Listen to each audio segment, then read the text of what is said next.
Hi, this is Emily White, and I want to share a few beginner watercolor supplies that I would recommend if you're looking to get started with playing with watercolor. The first thing that I'm going to recommend are professional quality watercolor paints, and that is because they are much higher quality, there's much brighter pigment, your watercolor mixes are going to be cleaner, and it really just makes a huge difference. And it's really frustrating trying to work with inferior paints or student type paints. You can try that, but I find that for myself and others, it just tends to lead to a lot of frustration. So I feel like save your money and your energy and time and just buy a few high quality professional paints. I'm mostly going to be recommending Winsor Newton. That's one of my favorites. But I also have a couple other paints from other brands that I'll be recommending here. So the first three that I would recommend are the primaries, which is going to be yellow, magenta, and cyan. And so that's going to be, and I'm going to be referencing the pigment numbers, which you can find on a tube of paint right here. Let's see if it'll focus.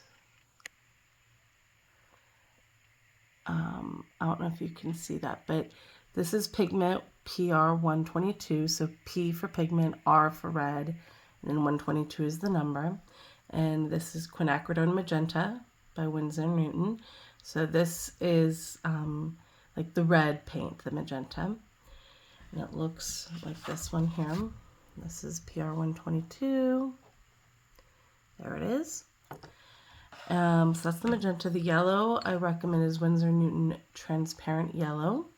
And that's PY 150. And it is a warmer yellow, but when you mix it with more water and you tint it down, it looks really vibrant and beautiful. And this is a yellow that makes beautiful greens.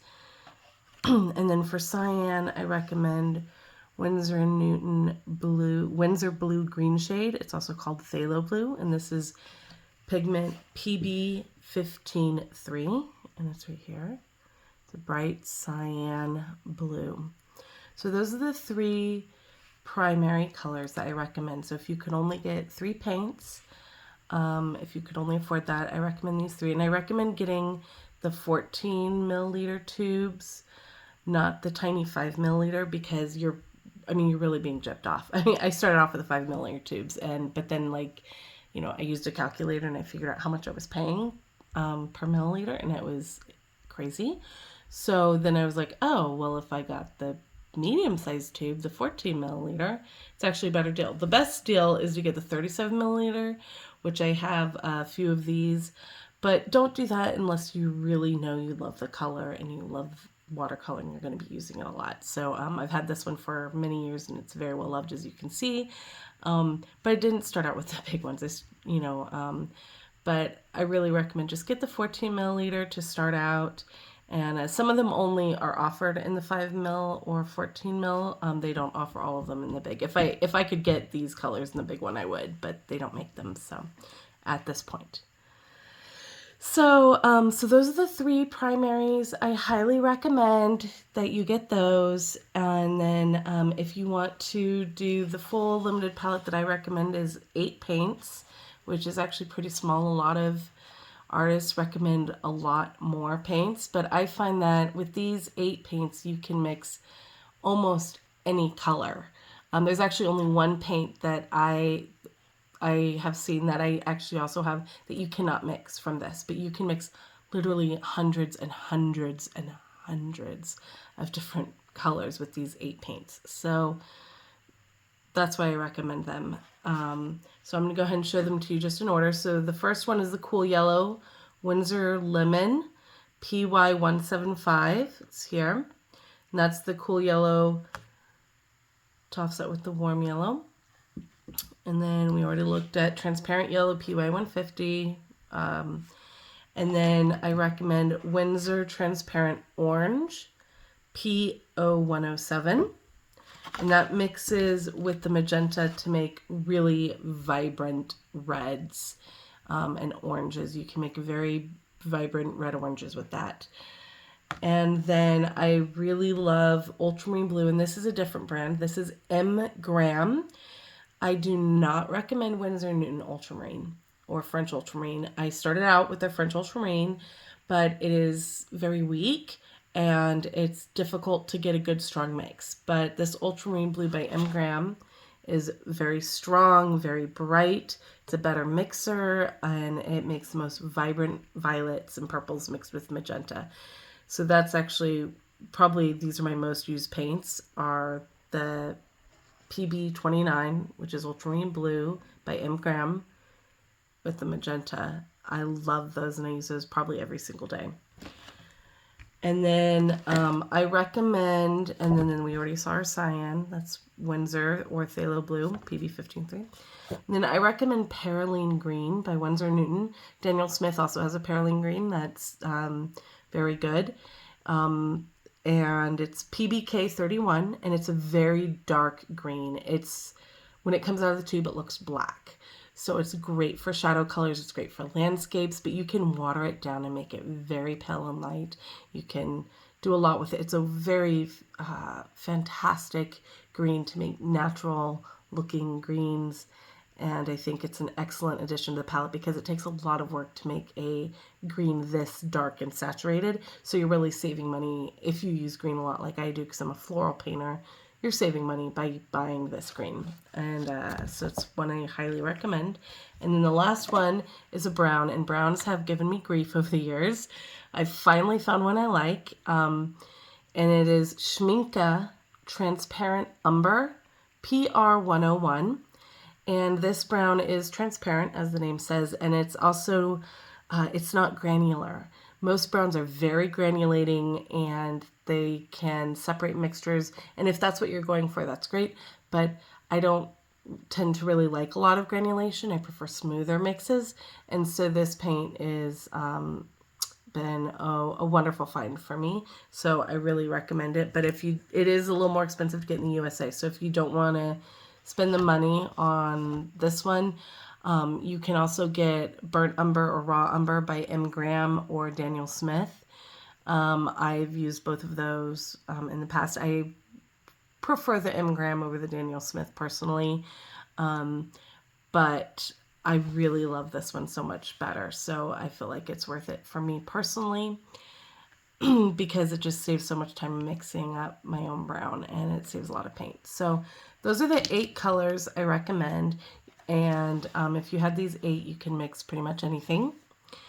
And but if you can only get 3, I would recommend Transparent Yellow, Quinacridone Magenta, and either the Winsor Blue Green shade, or if you prefer the Ultramarine Blue.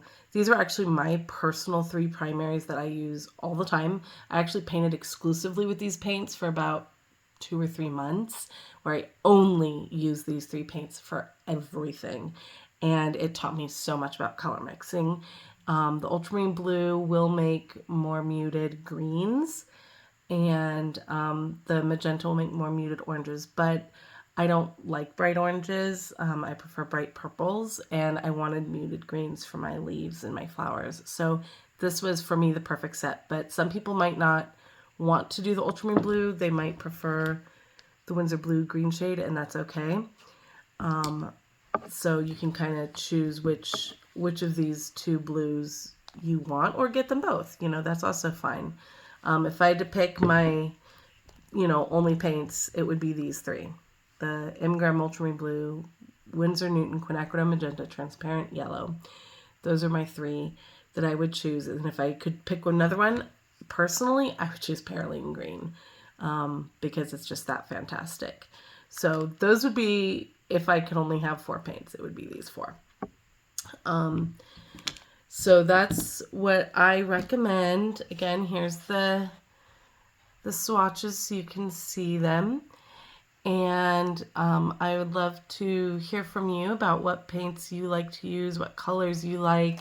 Have you done color mixing before? And I'd love to do some future videos on color mixing and share more of that. The next few things real quick is I recommend you get a ceramic palette, not plastic. you can get a ceramic palette like this. This is Medine, and it sells on Amazon for around $15, and they're fabulous. I have a lot of Medine palettes. This one is a nice, it's probably about a 5x7, a really nice sturdy one. You can even mix on this side if you prefer.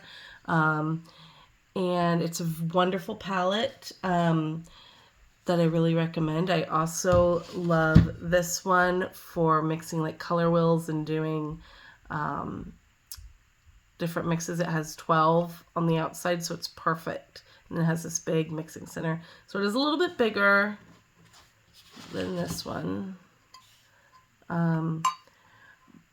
You know, but I love having these, and I have many other ones. As you can see, I also have this little tiny floral palette one, which is really nice to have on hand too, and it's a convenient size for travel. So there are many other palettes. Just go onto Amazon, look for Medine, Medeen ceramic palette, and just shop and have fun and pick the one that you like. I also have some bigger ones by them that are much larger, and they're also high quality, and I recommend them all.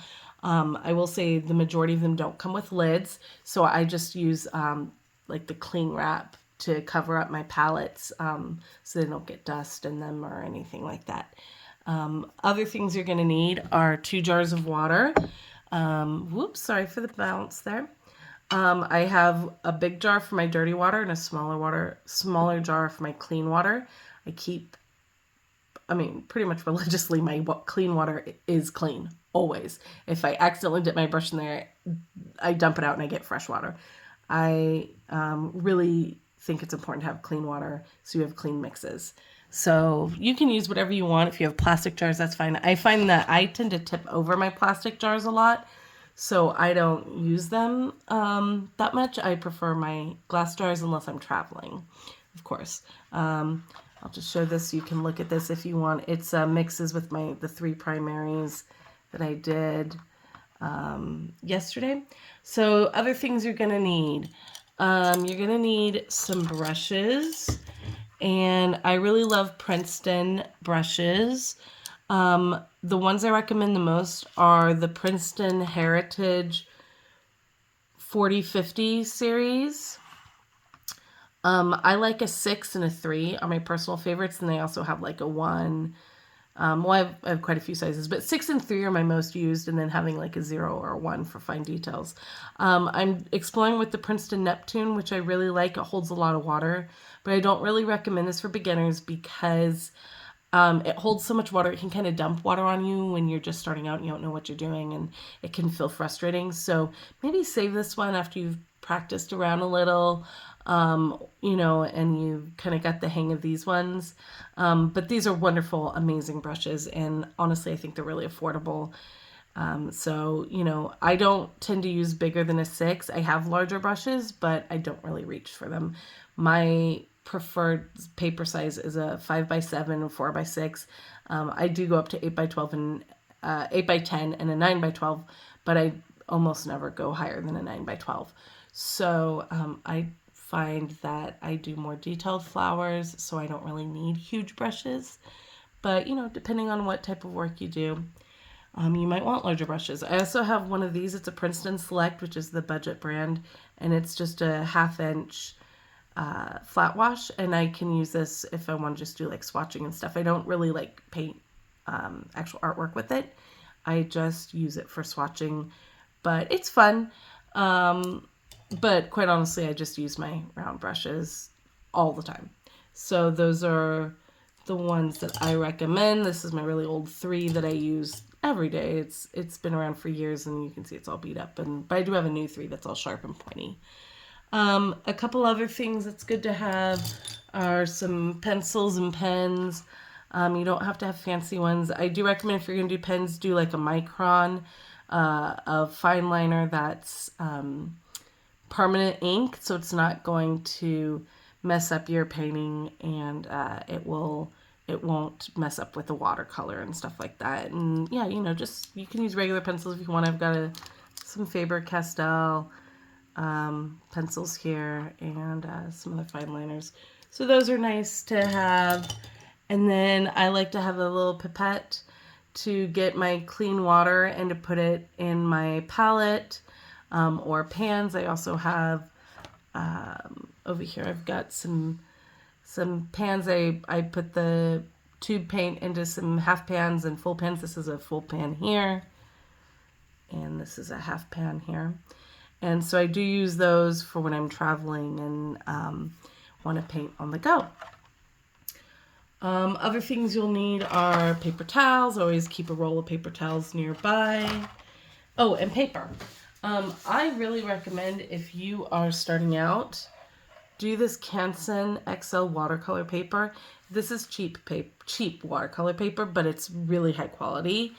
And I use this every single day. I mean, I go through this paper like water.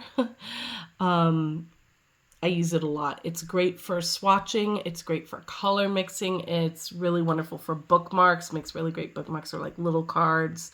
I wouldn't use this if I was making like an art piece that I wanted to sell necessarily, or something I was gonna like frame and put up, you know, for like a permanent artwork. I would use 100% cotton paper for that, like Arches or Legion Stonehenge, Fabriano. Even Strathmore 500 is 100% cotton paper. I would recommend one of those. Really, I mean, once you get to 100% cotton paper, it's, you know, there are differences, and you kind of have to explore to find what you like, but you're not going to go wrong with 100% cotton paper for a finished art piece. But for practice and for beginners, don't buy really expensive precious paper, because at least for me, it's like I'm going to cringe every time I use my really expensive Arches paper and be like, I'm just using this for swatching? Really? No. I use my cheap paper for swatching and all my color mixing. Like this is, you know, Canson. I use it all the time. And then when I want a real art piece, then I pull out the nice expensive paper for that. So, you know, just do yourself a favor, and so you're not stressing, and just get, you know, some of this wonderful paper. I have the 9x12. It's my favorite. It's 140 pound. And this is just a great practice paper. Like I said, I use it all the time for practicing and swatching and color mixing.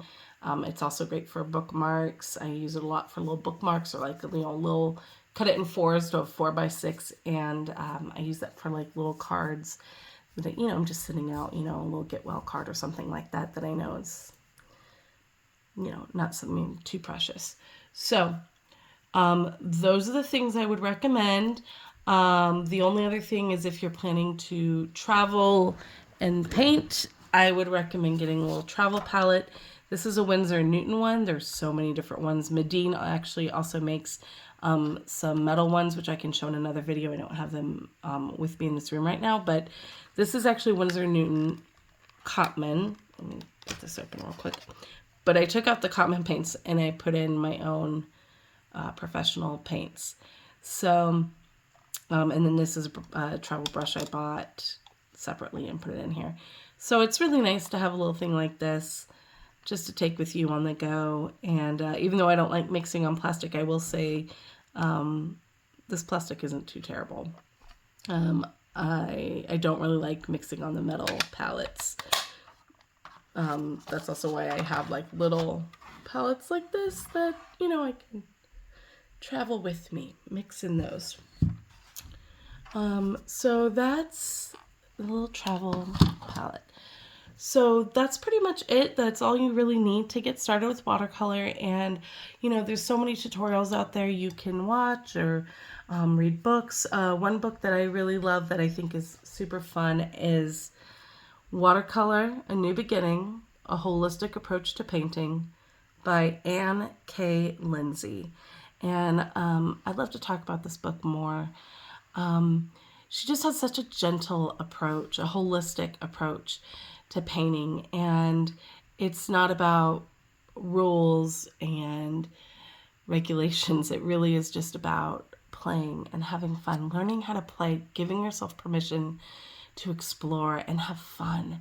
And not listening to, you know, your inner critical voice or other people's critical voices or the demand to produce something, but just enjoying the beauty and the magic that is watercolor and allowing your inner child to come out and play. So I love that. It just speaks to my heart so much. So it's kind of hard to find this book new because it's a little bit older, but I'm sure you can find it used, you know, at used bookstore sites, you know, maybe eBooks or eBay even, or maybe at your local library. But it's you know, I don't recommend everything in here. Like, for example, some of her paint recommendations I don't necessarily agree with. But I honestly don't agree with most people's books paint recommendations, and I have a lot of art books. But despite that, I do love her approach of just playing with the watercolor and let it be, you know, you're a whole person and letting your whole person come out through this play. So, wonderful book if you're able to find it, and I hope to talk about it more in the future. I hope this video was helpful.